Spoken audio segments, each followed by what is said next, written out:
तो अब हम लोग डिस्कस कर रहे हैं एप्लीकेशंस एडजॉर्प्शन की। इसकी काफ़ी सारी एप्लीकेशंस हैं और इनमें से हर एक एप्लीकेशन जो है अपने आप में एक सरप्राइज़ है कि ये किस हद तक यूज़ किया जाता है। वैसे इस चैप्टर से हमें ऐसा लगता है कि जैसे कि इसमें कुछ भी प्रैक्टिकली नहीं हो रहा, लेकिन हम कोशिश कर रहे हैं कि इसमें जितना हो सके आपको इसका विजन दिखा सकें। तो इसकी जो सबसे पहली एप्लीकेशन है वो है प्रोडक्शन ऑफ हाई वैक्यूम। अब देखिए यहाँ पर चीज़ नोटिस करने वाली है, थोड़ा सा यहाँ पे इंग्लिश की इन्फॉर्मेशन है कि vacuum is the only word in English letter with double U, right, there is no other word in English with double U. तो सबसे काम की चीज़ ये है कि जो वैक्यूम है, वैक्यूम में कभी भी ज़ीरो प्रेशर नहीं होता है। ये आप अपने माइंड में सेट कर लीजिए। वैक्यूम में प्रेशर लेस हो सकता है पर वैक्यूम में ज़ीरो प्रेशर नहीं हो सकता है, राइट। ज़ीरो प्रेशर मीन्स की absence of matter and absence of matter means that you have destroyed the matter. So कभी भी वैक्यूम में ज़ीरो प्रेशर नहीं होता है। तो अब हम वैक्यूम को और बेटर बना सकते हैं, मीन्स उसमें से हम और ज़्यादा मैटर को कम कर सकते हैं by the use of the adsorption process, right. तो इसके लिए हमने एक यहाँ पे फ्लास्क लिया हुआ है, राइट, जिसके कि आप देख सकते हैं यहाँ पर हमने इसको कनेक्ट किया हुआ है और इस फ्लास्क के ऊपर यहाँ पर हमने कॉक लगा दिया है, राइट, और यहाँ पे हमने गैस फिल कर दी है। अब हमें हमने इसके अंदर वैक्यूम क्रिएट करना है एक हाई डिग्री का। तो इसमें अभी भी स्मॉल अमाउंट ऑफ पार्टिकल्स हैं ट्रैप्ड, राइट। तो इसको हमने रिड्यूस करने के लिए हमने यहाँ से इसके एक ऊपर ये पाइप बेंड करके यहाँ पर रख दिया और जिसमें कि हमने एक्टिवेटेड चारकोल रख दिया है। एक्टिवेटेड चारकोल वो होता है जो हाई टेम्परेचर पर हो ताकि उसके साइड्स वेकेंट हो, राइट। तो आप यहाँ देख सकते हैं कि इस तरीके से इसमें एक हाई वैक्यूम क्रिएट हो जाता है क्योंकि जो बाकी जो गैस पार्टिकल्स थे वो भी इसमें ट्रैप हो जाते हैं। सेकेंड जो इसकी एप्लीकेशन है बहुत ही इंपॉर्टेंट है, वो है इसका use as in a gas mask. Gas mask में इसका इस्तेमाल किया जाता था स्पेसिफिकली कोल माइंस के लिए। तो हम उसकी एक पिक्चर देख रहे हैं अभी, जिसमें आप देख सकते हैं कि ये गैस मास्क लगाया गया है और यहाँ से ये सारी जो एयर है, पॉल्यूटेड गैसेज है, वही केवल एब्जॉर्ब होगी। तो आपके लिए यहाँ पे बड़ा ही ध्यान रखना पड़ेगा कि आपको किस प्रकार के यहाँ पे एब्जॉर्बेंट लगाने होंगे ताकि केवल पॉल्यूटेड गैसेज ही एब्जॉर्ब हों और फ्रेश एयर इनसाइड जाए। तो हम इसके बारे में थोड़ा सा और डिटेल देखते हैं, जिसमें कि आप ये देख रहे हैं कि इस तरह की डिज़ाइनिंग और यहाँ पे नोज़ पीस बना हुआ है, राइट। तो इसे हम जब पहन लेते हैं, अपने फेस पर लगा लेते हैं, तो ये गैस को फिल्टर करने का काम शुरू करता है। अगर हम इसके इनसाइड वाला पिक्चर देखें जहाँ से कि ये फिल्ट्रेशन करता है, तो आप देखेंगे कि यहाँ पे एक चारकोल की एक बड़ी मोटी सी यहाँ पर लेयर बनाई होती है जो कि डस्ट को और दूसरे पॉइजनस गैसेस को फिल्टर करता है और यहाँ से फ्रेश एयर यहाँ पर एंटर हो जाती है, राइट, जिससे कि हम ब्रीदिंग कर सकते हैं। नेक्स्ट एप्लीकेशन है ह्यूमिडिटी कंट्रोल के लिए। तो ह्यूमिडिटी कंट्रोल की हमें नीड क्यों पड़ती है, क्योंकि ऐसे हमारे पास बहुत सारे मटेरियल होते हैं, जैसे कि खासकर इलेक्ट्रॉनिक डिवाइसेस होते हैं और ऐसे ही जैसे कि आपके पास शूज़ के बॉक्सेस में आपने देखे होंगे कि आपके पास कुछ इस तरह का पैकेट मिलता है जिसके ऊपर यहाँ पे मोटे तौर पर लिखा होता है desiccant silica gel, throw it away, do not eat. तो ये जो मटेरियल बना, ये जो आपको पेपर से दिख रहा है, ये पोरस होता है जिससे कि एयर में से वाटर के मॉलिक्यूल्स इसमें से एंटर हो जाते हैं और वो इसके अंदर एब्जॉर्ब हो जाते हैं। इसके हो जाने के कारण क्या है कि ह्यूमिडिटी एक लेवल तक रिड्यूस हो जाती है और उस ह्यूमिडिटी के रिड्यूस हो जाने के कारण क्या है कि अंदर इंटरनली जो एक तो शॉर्ट सर्किटिंग के चांसेस रिड्यूस हो जाते हैं, दूसरा कि अगर जैसे हम शूज़ या दूसरे मटेरियल्स की बात कर रहे हैं तो वहाँ पर जो है बैक्टीरियल इन्फेक्शंस या बैक्टीरियल ग्रोथ जो है वो रुक जाती है, राइट। सो ह्यूमिडिटी कंट्रोल के लिए इसका इस्तेमाल बहुत ही यूज़फुल है और इसे हमने कॉमनली अपने घरों में देखा हुआ है। जैसे कि आपने यहाँ कंप्यूटर्स में देख रहे हैं कि कंप्यूटर्स हैं, मशीन्स हैं, इन सभी के अंदर एक छोटा सा पीस रखा हुआ होता है जिसे हम सिलिका जेल कह सकते हैं। दूसरा इसका एक साथी और है जिसको हम एल्यूमिनियम जेल बोलते हैं। दोनों का काम एक ही है और वो है मॉइस्चर को एब्जॉर्ब करना ताकि फर्दर माइक्रो ऑर्गेनिजम्स की जो ग्रोथ है उसे रोका जा सके, राइट। सो ये इन जगहों पे जैसे गिटार के पैकेट्स हैं या गिटार्स के अंदर आप इसको रख सकते हैं। ऐसी बहुत सारी चीज़ों में इसका यूज़ हो सकता है। अगला इसका जो बहुत ही इंपॉर्टेंट यूज़ है वो है शुगर को डीक्लोराइज करना या क्लैरिफिकेशन ऑफ शुगर। अब देखिए, अगर आप शुगर देखते हैं तो शुगर जो है वो हमें शुगर केन के जूस से मिलता है और इसके जो है कलर्स जो है वो ब्राउन होता है, right, because of the more iron content इसका जो कलर है वो ब्राउन होता है। तो इसके थोड़े से मैं स्टेजेस आपको दिखाता हूँ यहाँ पर। ये देखिए, जैसा कि आपके पास ये रिफाइंड शुगर हो गया और ये नॉन रिफाइंड शुगर है और ये प्रोसेसिंग से पहले का है और ये बिल्कुल रॉ मटेरियल है, राइट। तो इन्हें अगर आप प्योरीफाई करना चाहते हैं तो इसके लिए आपको जिस चीज़ की नीड पड़ती है उसे हम बोलते हैं बोन चारकोल, राइट। तो ये है बोन चारकोल, ओके। अब बोन चारकोल एक्चुअली बनाया कैसे जाता है, या कोई भी चारकोल अगर आपको बनाना है तो बनाने का प्रोसीजर बहुत ही सिंपल है।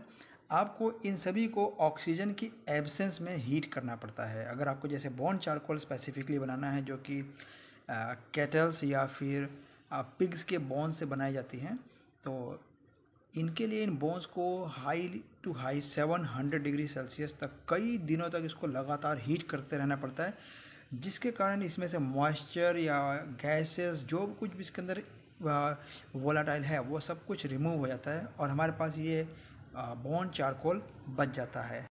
और ये बोन चारकोल इसी शुगर के इन ब्राउन कलरिंग मटेरियल्स को एब्जॉर्ब करके इसे फर्दर जो है वाइट में कन्वर्ट कर लेता है, राइट। सो ये first step, second, third and then fourth. आप देख सकते हैं कि यहाँ पे क्रिस्टल्स आपको बने हुए नज़र आ रहे हैं, जबकि वो इसमें और इसमें नहीं है, राइट। तो इस तरीके से हम शुगर को डीकलराइज कर सकते हैं।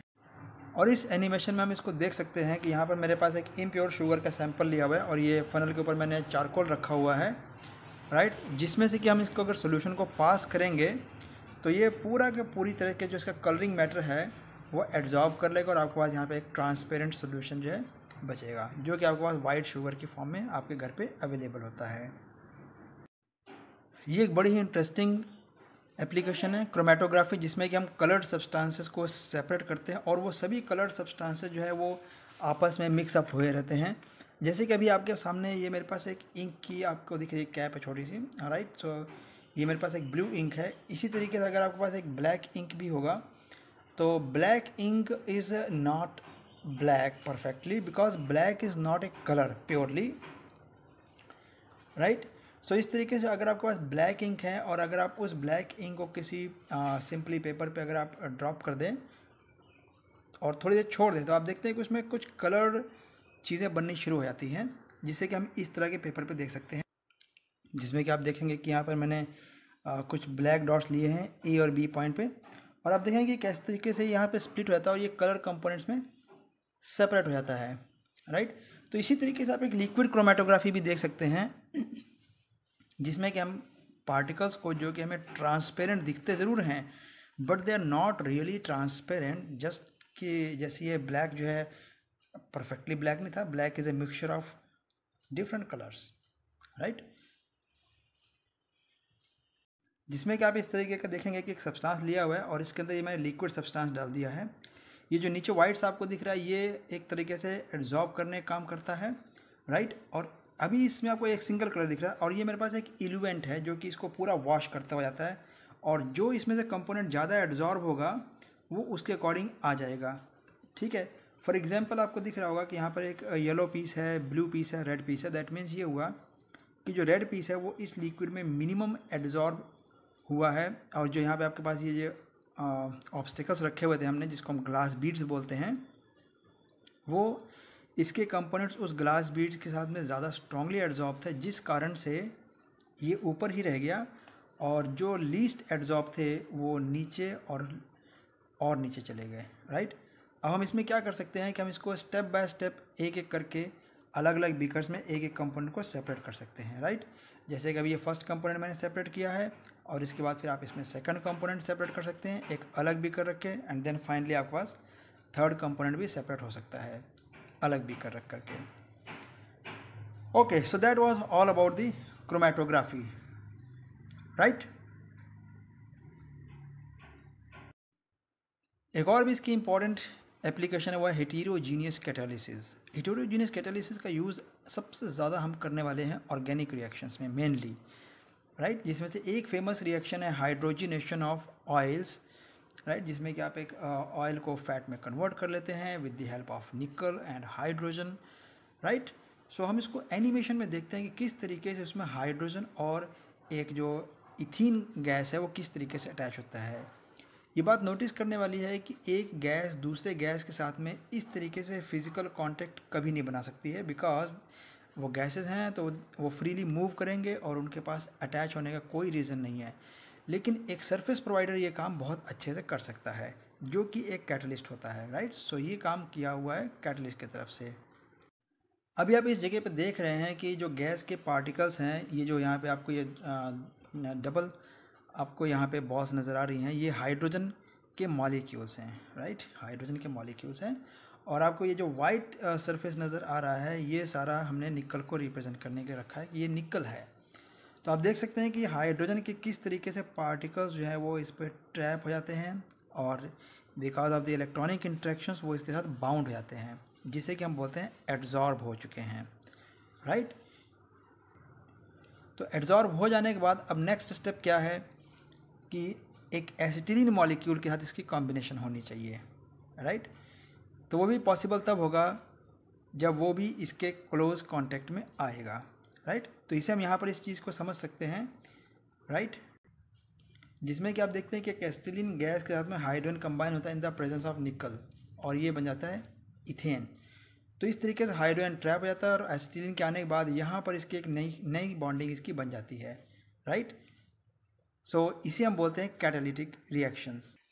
तो जैसे वो इसके साथ अटैच होता है फिर वो डी अटैच हो जाता है इस सरफेस के साथ में और इस तरीके से ये रिएक्शन प्रोसीड होती है।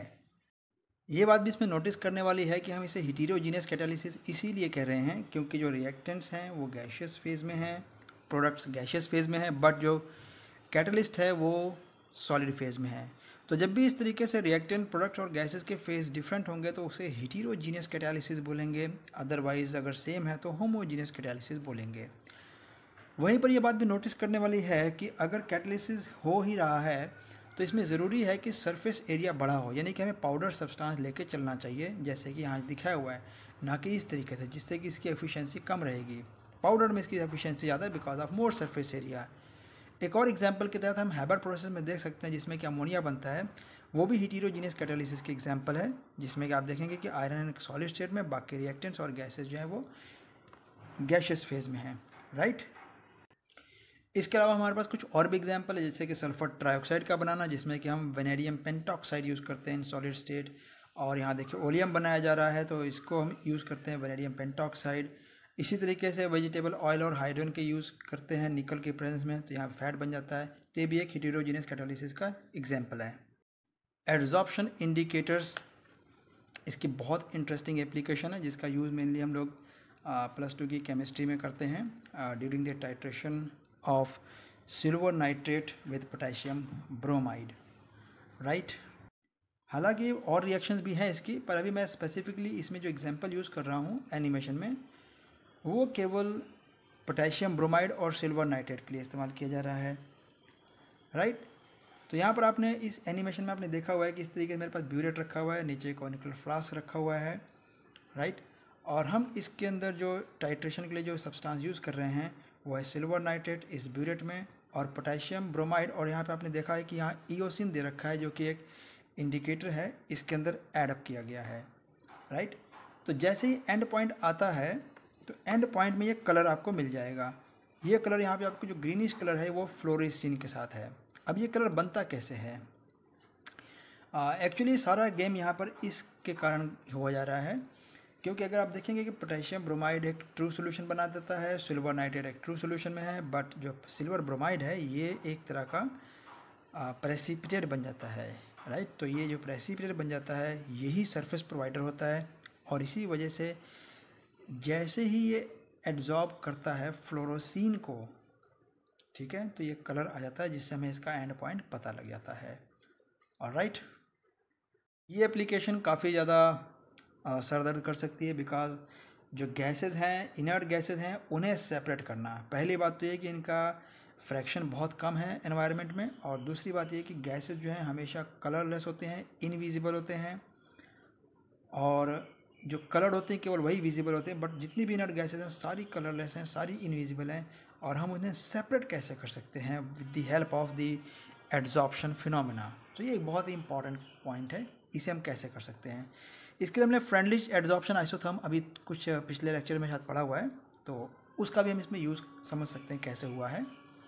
अब जैसे कि मेरे पास यहाँ पर आपको इनर्ट गैसेस दिखा रखा है, हीलियम, नियॉन और ऑर्गन। एक एग्जांपल के लिए जस्ट ये मिक्सचर है और मैं इसके लिए एक यूज़ करूँगा दीवार फ्लास्क, जो डबल वॉल्ड फ्लास्क है उसको हम बोलते हैं दीवार्स फ्लास्क। और यहाँ पर आपके पास एक चारकोल है जिसको हम बोल रहे हैं कोकोनट चारकोल, राइट।